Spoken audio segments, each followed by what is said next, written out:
Bonjour Christophe Chambé, Bonjour. président du groupe industriel Pracartis basé à Payonnais, spécialiste de l'ingénierie et des solutions pour l'usinage de précision. Vous faites partie de nos partenaires Top Fab, ce programme audiovisuel Mont-Blanc Média. À ce stade de la compétition, les équipes de collégiens et lycéens sélectionnés se préparent pour la grande finale du concours de fabrication de robots qui se tiendra le 22 mars à Lyon. Cette question, avant tout, puisque vous êtes ici pour en parler avec nous aujourd'hui, pourquoi est-ce que Pracartis a tenu à être l'un des partenaires de ce programme Top Fab ?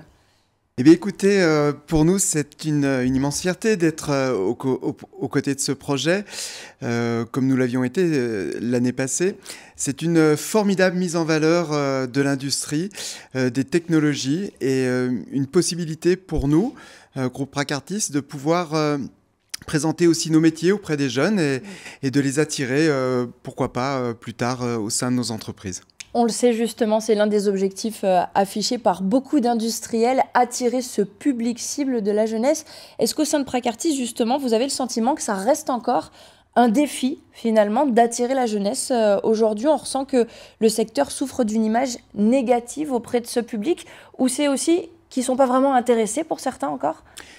Alors, moi, je nuancerais. Je pense qu'il y a une évolution quand même assez importante ces dernières années sur l'image que l'industrie peut renvoyer, que ce soit sur les campagnes locales, nationales qui ont pu être faites auprès des jeunes. Cette image, pour moi, elle est en train de bouger. Elle bouge à l'image de celle de nos entreprises qui se rénovent, qui s'améliorent, qui intègrent de nouvelles technologies et qui ont aujourd'hui la capacité à présenter une offre, une belle offre auprès des jeunes et de les attirer. Alors vous parliez justement de cet objectif en étant partenaire de Top Fab de présenter les différents postes, les métiers présents au sein de Pracartis. Quels sont-ils ? Qu'est-ce qui pourrait justement attirer les jeunes chez vous ? Pourquoi ils se plairaient particulièrement au sein de votre entreprise ? Écoutez, on a la chance de travailler sur des produits, des services, des process à très forte valeur ajoutée, où le travail est tout sauf monotone. Chaque jour, on apprend des choses, ce qui donne, je pense, à des jeunes énormément de sens à leur engagement professionnel. Ça, c'est un point qui est important. De même, la notion de la compréhension de savoir à quoi sert notre travail, à quoi sert notre engagement. Je pense que c'est aussi une réponse à une demande de ces jeunes professionnels qui rentrent sur le marché. Et puis, voilà, on a essayé aussi, nous, au sein du groupe Pracartis et dans toutes les usines du groupe, de travailler sur nos conditions d'accueil, nos conditions de travail, nos investissements, faire en sorte que le travail, alors si ça ne devient pas un plaisir, ça soit en tout cas une source de motivation extrêmement importante.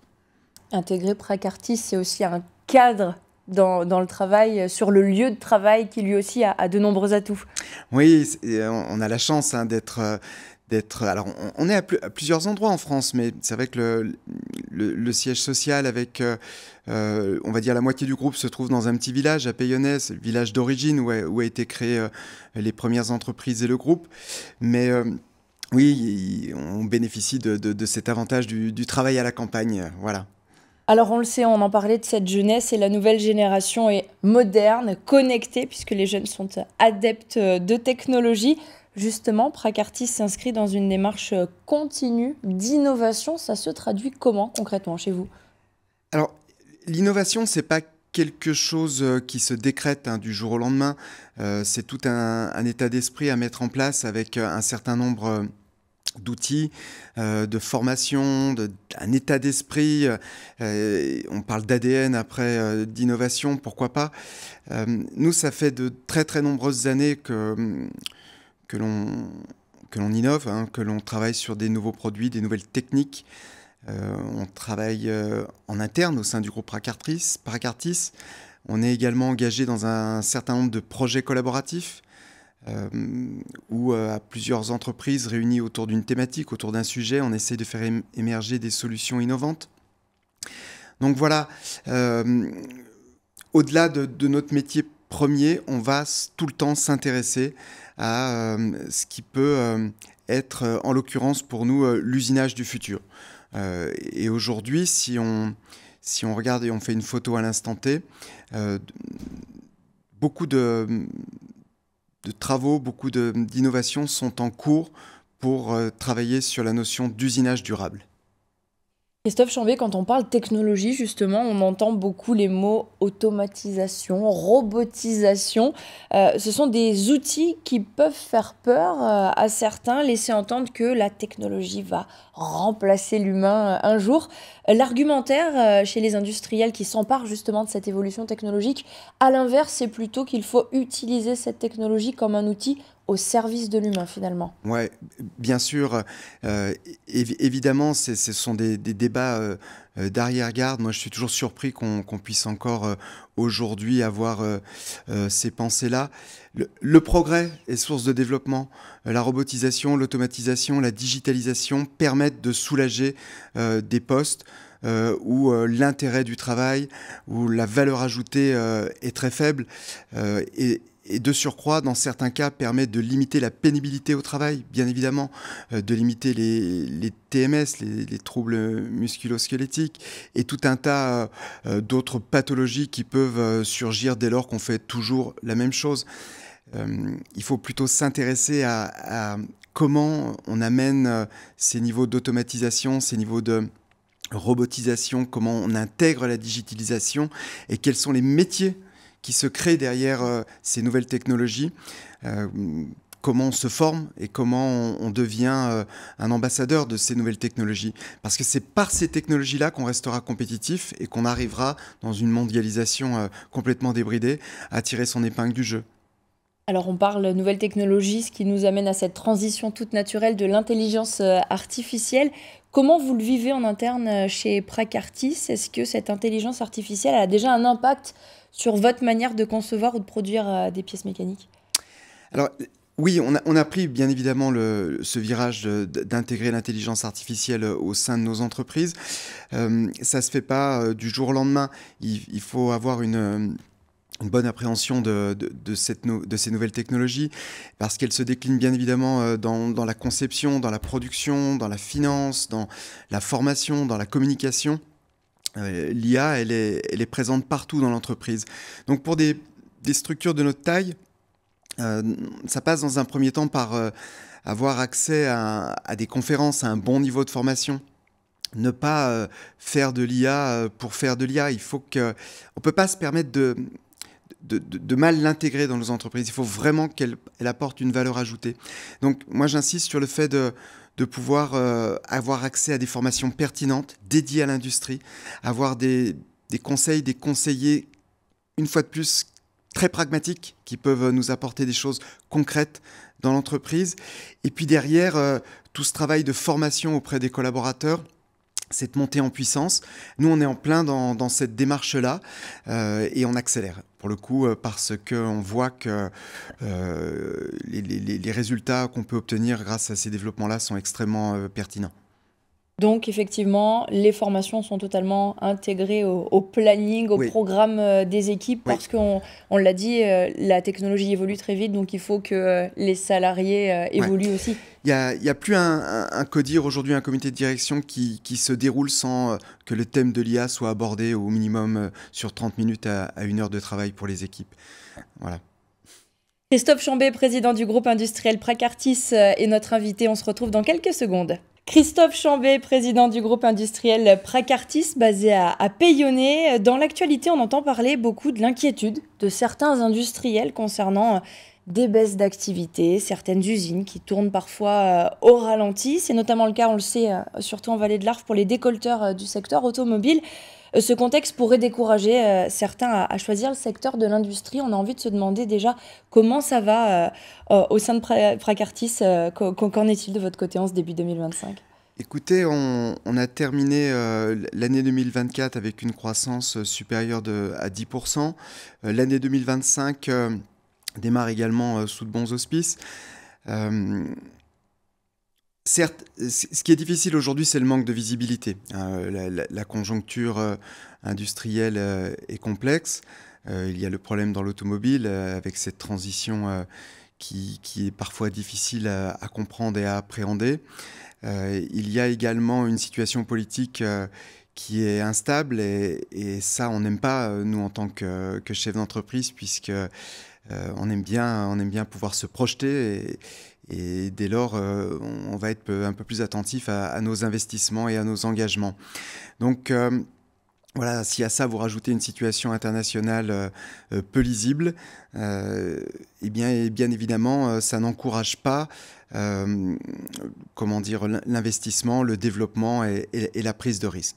Voilà. Cependant, aujourd'hui, il faut pas tout jeter avec l'eau du bain parce que on vit avec cette transition énergétique, on vit une profonde mutation technologique et au contraire, je pense que c'est vraiment maintenant qu'il faut rejoindre l'industrie et il faut intensifier son travail dans l'industrie puisqu'il y a tout un tas de nouvelles choses qui sont en train de se mettre en place, de nouvelles technologies, de nouveaux process et c'est passionnant. Voilà, donc il faut surtout ne pas lâcher maintenant et s'y intéresser parce que tout est à faire ou à refaire, je ne sais pas.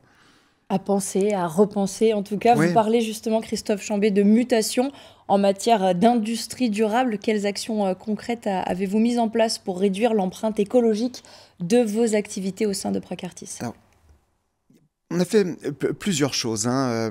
Ce qui est important aujourd'hui, c'est déjà de poser un constat et on doit le poser certainement chacun en tant que citoyen, mais chacun en tant que responsable au niveau où l'on est.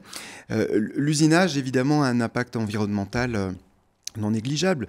Il y a des énergies qui sont en jeu, il y a des fluides, il y a des machines, il y a énormément de choses et il ne faut pas se le cacher, l'usinage a un impact environnemental.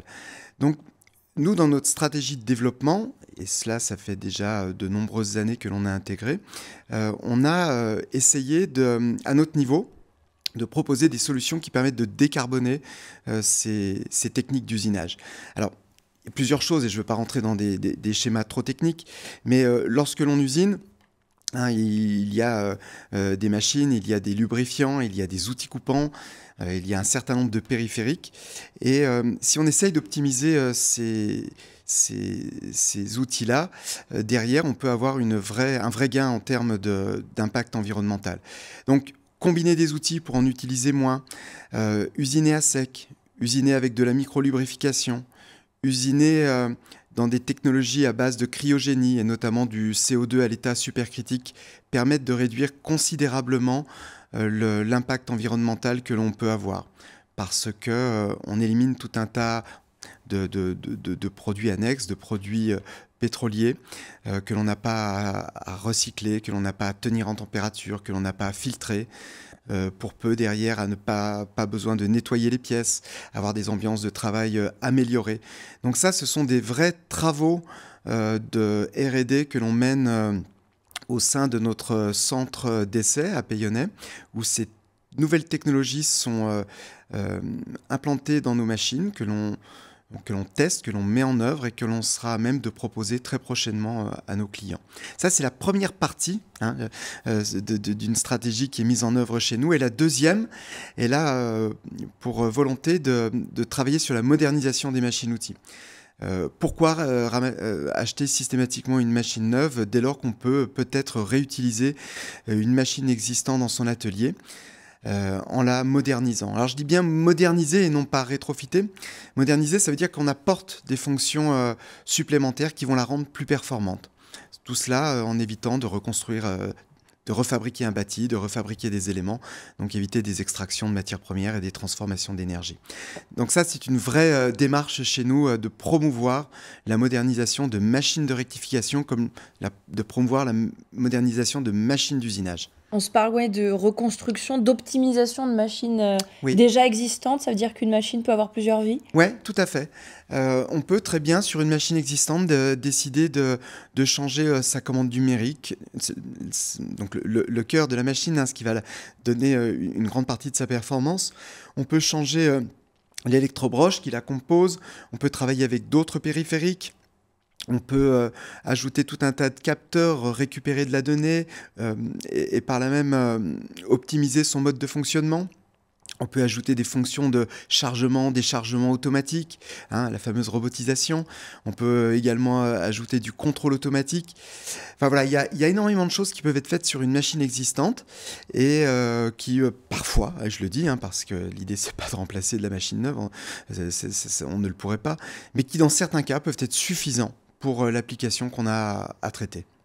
Alors, ça fera partie peut-être des sujets que vous allez aborder à Lyon, au Global Industrie. Dans une semaine va débuter ce salon à Lyon auquel vous allez participer, Christophe Chambé. Pour ceux qui ne connaissent pas, c'est le lieu de rassemblement de tout l'écosystème industriel, une véritable vitrine des savoir-faire. Quels sont vos objectifs à vous chez Prakartis en participant à ce salon ? Alors, le salon Global Industrie, c'est un salon sur lequel on est systématiquement présent. C'est un salon important. Il a un impact régional fort, mais aussi national. Et donc, pour nous, il est indispensable d'y être présent. Donc, pour le coup, on va vraiment mettre en valeur ces deux axes de stratégie que j'ai expliqués précédemment. D'une part, l'optimisation des stratégies d'usinage et d'autre part, la modernisation de machines-outils. On va avoir sur notre stand une machine customisée, j'ai envie de dire, avec à tous les niveaux des performances améliorées, où justement toutes les structures du groupe Prakartis, toutes les sociétés du groupe Prakartis, qu'elles soient en Haute-Savoie, qu'elles soient dans le Pas-de-Calais ou dans le Lot, apportent leur valeur ajoutée à cette modernisation de machines. À cela va s'ajouter des conférences. C'est la première fois qu'on va tenir sur notre stand des conférences. Il y en aura une qui aura trait bien aux stratégies d'usinage et l'autre à la modernisation des machines. 2 conférences par jour pendant 3 jours, pardon. Donc voilà, venez nombreux, venez nous rejoindre, venez échanger avec nous, avec nos équipes, avec nos experts. On se fera un plaisir de vous montrer où on en est aujourd'hui et de comment on peut vous aider à évoluer au sein de vos entreprises. Ce type de salon, on le sait, c'est l'occasion bien sûr de montrer qui on est, qu'est-ce qu'on fait, comment on le fait. Oui. Et puis entre professionnels aussi, on se côtoie, on se retrouve, on s'inspire mutuellement aussi de ce que font un petit peu les confrères. Oui, sur un salon comme ça, j'ai envie de dire, toutes les antennes sont déployées. On cherche à savoir ce que font nos confrères, on cherche à comprendre le besoin de nos clients. On parlait d'IA, on se renseigne, on essaie de voir qu'est-ce qui est nouveau, qu'est-ce qui a été développé. Oui, c'est vraiment... ce sont des mines d'or, ces salons. Il y a énormément de choses à apprendre. Eh ben, on vous souhaite au sein de Prakartis un bon salon Global Industrie et puis on se retrouvera au plus tard le 22 mars, encore une fois à Lyon. Cette fois, on le rappelle, pour la grande finale Top Fab, notre programme audiovisuel Radio Mont-Blanc, Mont-Blanc Média. Merci Christophe Chambé, président du groupe industriel Prakartis basé à Payonnais et partenaire de notre programme Top Fab. À très bientôt. On croise les doigts. On espère bien sûr qu'une équipe au Savoyarde va de nouveau remporter la compétition. On y croit très fort. Merci à vous et bravo à Radio Mont-Blanc.